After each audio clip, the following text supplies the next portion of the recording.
Hi, in this video we're going to look at variance analysis and go through some example exercises. So first let's look at the materials variances. So our example says Simba Company's standard materials cost per unit of output is $10, which is based off of 2 pounds of materials at $5 per pound. During July, the company purchases and uses 3,200 pounds of materials costing $16,192 in making 1,500 units of finished product. So our first step in these problems is to identify our variables. So first let's look for our standards in this problem. The problem says for our standard quantity that they use 2 pounds of materials.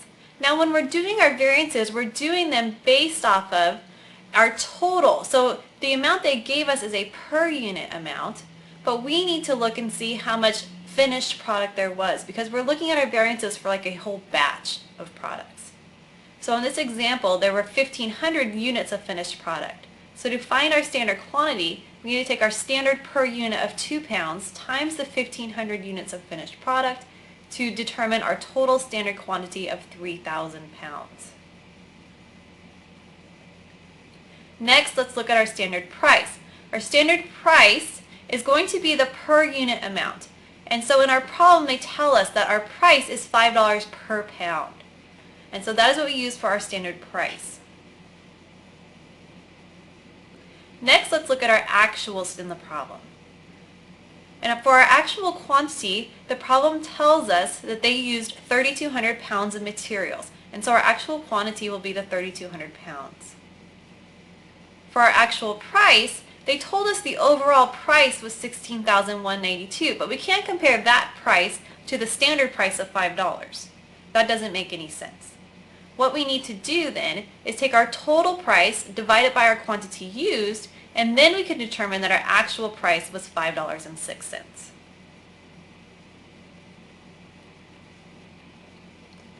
So now that we have our standards and our actuals, we can use those variables to calculate our variances. So our next step is to calculate those variances. First, let's look at the total materials variance. Our total materials variance compares our actuals minus our standards. So we're going to take our actual quantity times actual price and subtract our standard quantity times standard price, all from the variables that we figured out first. And we can see when we multiply this out that we have an overall $1,192 unfavorable variance. And it's unfavorable because our actual costs are more than the standard. So now we can take that total materials variance and break it down into the components and figure out why was there such a large variance. So first, let's look at the materials price variance. In our price variance, we're only looking at the price that was used, the actual versus the standard, and we're going to multiply those against the actual quantity because that's what we actually used. So when we multiply that out, we see that there was an overall $192 unfavorable price variance. Basically, their actual cost was 6 cents more for each of those 3,200 pounds of materials that they used. And again, it's unfavorable because the actual was more than the standard. So out of that 1,192, 192 related to price. Next, we can look at our quantity variance for the materials. In our materials quantity variance, we're looking at the actual quantity used compared to the standard quantity and multiplying each of those by standard price. And so when we multiply that out, we can see that there was an overall $1,000 unfavorable materials quantity variance. Again, basically they used 200 more pounds of materials than the standard at $5 per pound, so that came out to the $1,000. And so we can see here that our overall variance of 1,192 was made up partially of the price variance and partially of the quantity variance. And you should always be able to take your quantity variance plus your price variance, and that should equal your total materials variance. Next, let's look at the labor variances. So our example for the labor variances says, Nala Company's standard labor cost per unit of output is $22, which is 2 hours at $11 per hour. During August, the company incurs 2,150 hours of direct labor at an hourly cost of $10.80 per hour in making 1,000 units of finished product. So again, your first step in these problems is to identify your variables. So first, let's find our standards. So first we need to find our standard hours. And the problem, it tells us, is 2 hours. But remember, our standard hours needs to be based on our total amount that was produced. And so if 1,000 units were produced, we need to take the 2 hours times the 1,000 units of finished product to figure out that the standard amount of hours that should have gone into that job would be 2,000 hours. Next, we can find our standard rate. Our standard rate, again, we always do those at the per unit amount, and it was given to us $11 per hour. Now let's look at our actual costs. Our actual hours are given to us as 2,150 hours, because remember, we're looking at hours, not the finished product. And then they actually gave us the rate in this example of $10.80, so we don't need to do a calculation. Okay, now that we have all of our variables, we can go through, we can calculate our variances. So let's first look at our total labor variance, which is looking at our total actuals minus our total standards.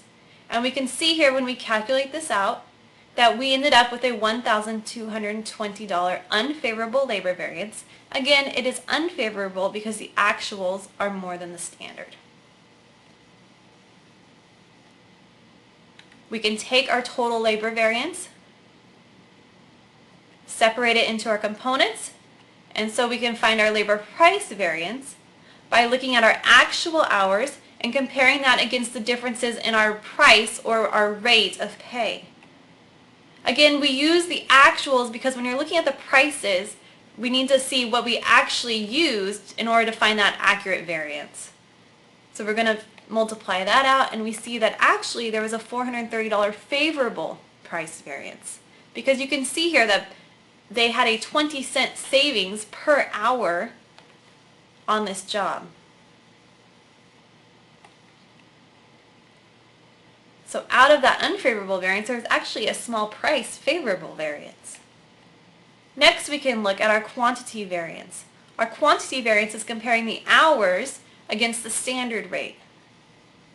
And when we calculate that out, we can see that overall there was a 1,650 unfavorable quantity variance. So in this problem, when we're looking at our variances, there was an overall unfavorable variance of 1,220. But when we broke into the components, we actually saw there was a small price variance that was favorable, but it was offset by a large unfavorable. So when we take the unfavorable minus the favorable, we end up with the total labor variance that is also unfavorable. Now let's look at the total overhead variance. We only analyze the total overhead variance, and our total overhead variance is actually comparing our actual overhead to our applied overhead. And this brings us back to when we talked about our predetermined overhead rate. So let's look at our problem. In October, Puma Company reports 21,000 actual direct labor hours, and it incurs 118,000 of manufacturing overhead costs. Standard hours allowed for the work done is 20,400, and the predetermined overhead rate is $6 per direct labor hour. When we are calculating our variance, then we're going to take our actual overhead minus the applied, and our applied then is your standard hours times the predetermined overhead rate. So our actual is 118,000. That was given to us. Remember, the word incurs is your hint that it's actual costs.